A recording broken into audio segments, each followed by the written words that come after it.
5 kilo गेहूं लेकर अभी खड़ा है डीलर के पास, कटोरा लेकर रोड पर हम टीन का कटोरा लेकर घूमेंगे, दे राम दिला दे राम, देने वाला सीताराम करेंगे, से जान लीजिए। जात पर न पात पर, इंदिरा जी की बात पर मोहर लगावे हाथ पर।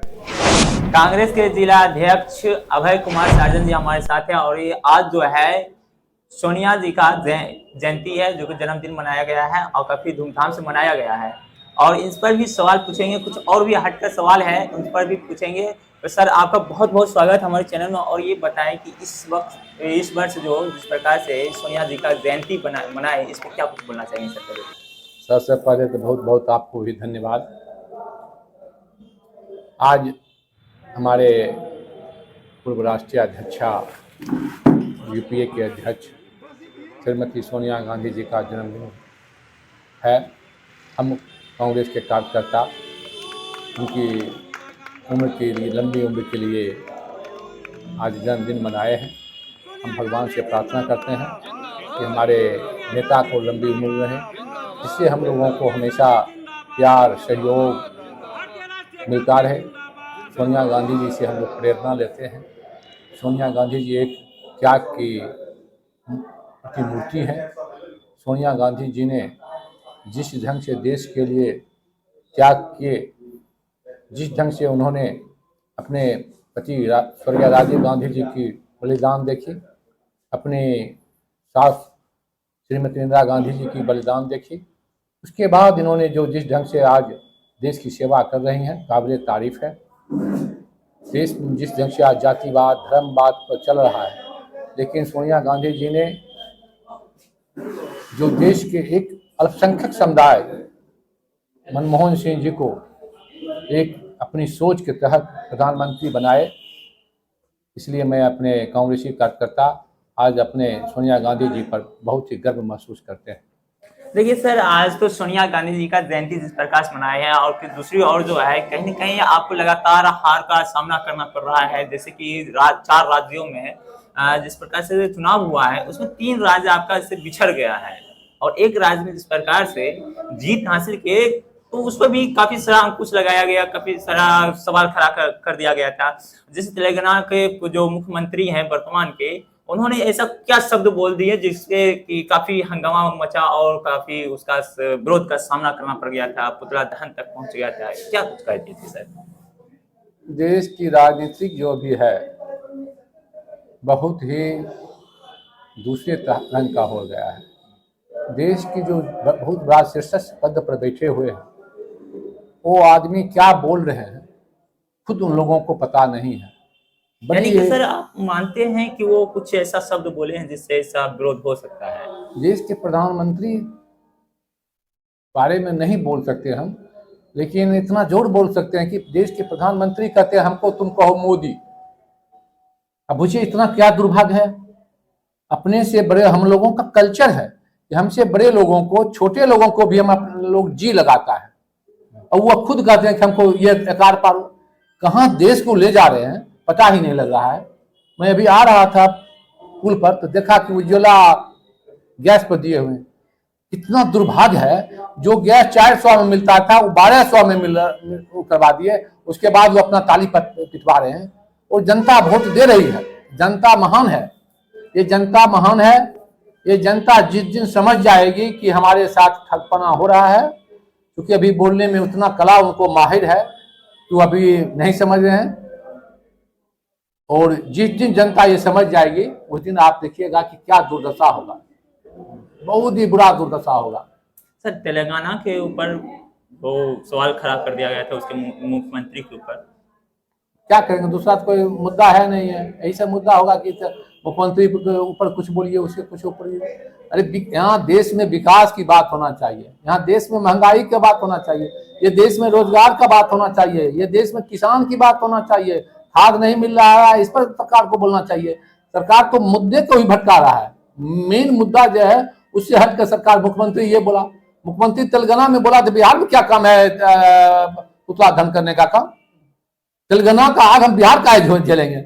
हम बिहार में किसान मर रहा है खाद के लिए, यहाँ नौजवान रोजगार के लिए मर रहा है।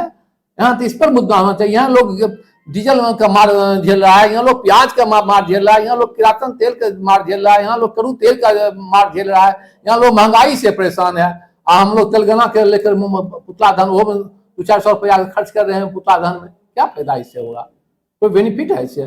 बेनिफिट तो हमको महंगाई के विरुद्ध लड़ाई होना चाहिए, हमें तो बेरोजगार की लड़ाई होना चाहिए, हमारी तो लड़ाई किसान के लिए होनी चाहिए।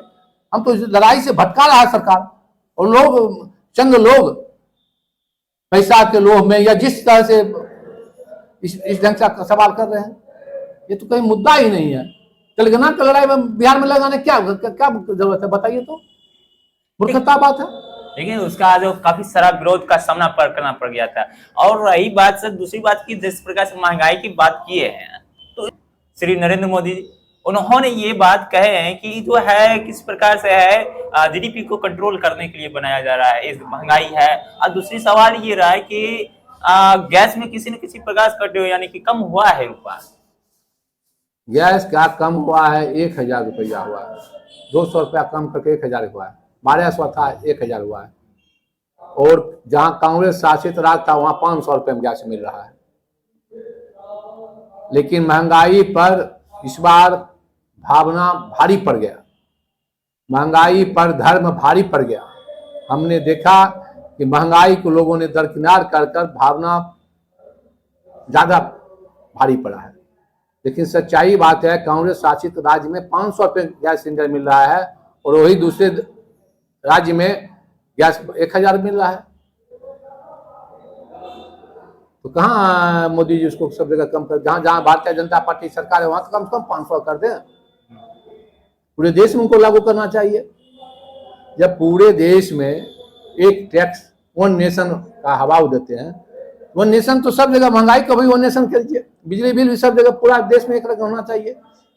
और हम तो कहते हैं वन नेशन में वन जाति भी होना चाहिए, 2 ही जाति होना चाहिए, वो गरीब एक अमीर।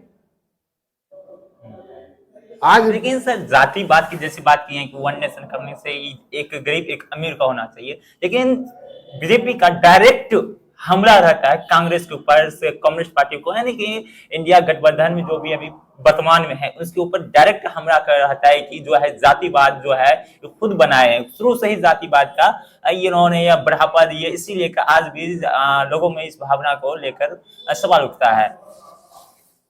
कांग्रेस का नारा था जात पर न पात पर, इंदिरा जी की बात पर मोहर लगावे हाथ पर, हर हाथ का वो काम और हर खेत को पानी, मेरा ये मुख्य नारा था, ये जान लीजिए। अब दूसरे लोग क्या कहते हैं सो हम नहीं कहते हैं, लेकिन मेरा नारा यही, मूल नारा मेरा यही था, और मैं यही नारा लेकर चलता था। देश में 2 बार इंदिरा गांधी ने हरित क्रांति लाई, देश में 2 बार श्वेत क्रांति श्रीमती इंदिरा गांधी के राज में आया, और आज देश में अगर हरित क्रांति और श्वेत क्रांति नहीं आती तो देश का क्या दुर्दशा होता, कहने की बात नहीं है।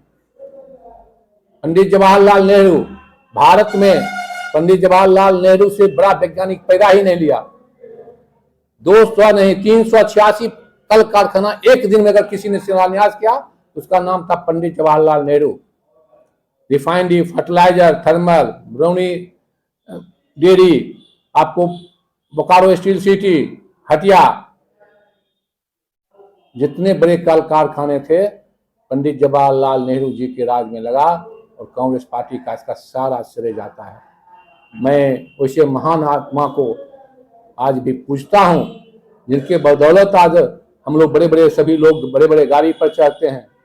तब खाना नहीं मिलता था इस महीना में, बड़े बड़े जमींदार के घर में खाना नहीं बनता था अगहन का महीना, लोग एक शाम खाते थे, एक शाम भूखे रहते थे। अगहन पूछ पता कर लीजिए, अगर आपके घर में पूर्वज अभी बुजुर्ग लोग जिंदा होंगे उनसे पूछेगा, बाबा इस समय में खाना मिले रहा, लोग पानी पीकर सो जाते थे, कपड़ा नहीं मिलता था, बराती लोग जाता था बगल के लोग से ब्रीफकेस लेता था, कपड़ा लेता था।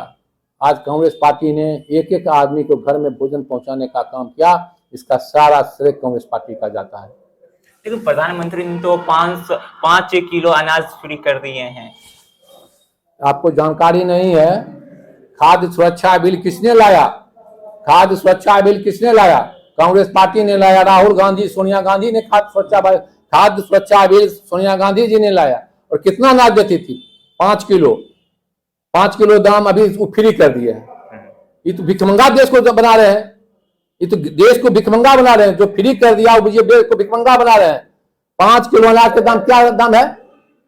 हमने कितने दाम में बेचे थे? चावल 3 रुपये, गेहूं 2 रुपये, मकई 1 रुपये। 5 किलो अनाज गेहूं का दाम हुआ 5 दूनी 10 रुपया। 10 रुपया आपको देते हैं, आप मोदी मोदी कर रहे हैं। इससे बड़ा दुर्भाग्य क्या होगा कांग्रेस देश के लिए? देश का बहुत बड़ा दुर्भाग्य है अगर ये आदमी 24 में आ गया, कटोरा लेकर भीख मंगवा देगा। अभी 5 किलो गेहूं लेकर अभी खड़ा है डीलर के पास, कटोरा लेकर रोड पर हम टीन का कटोरा लेकर घूमेंगे। दे राम दिला दे राम, देने वाला सीताराम करेंगे, से जान लीजिए।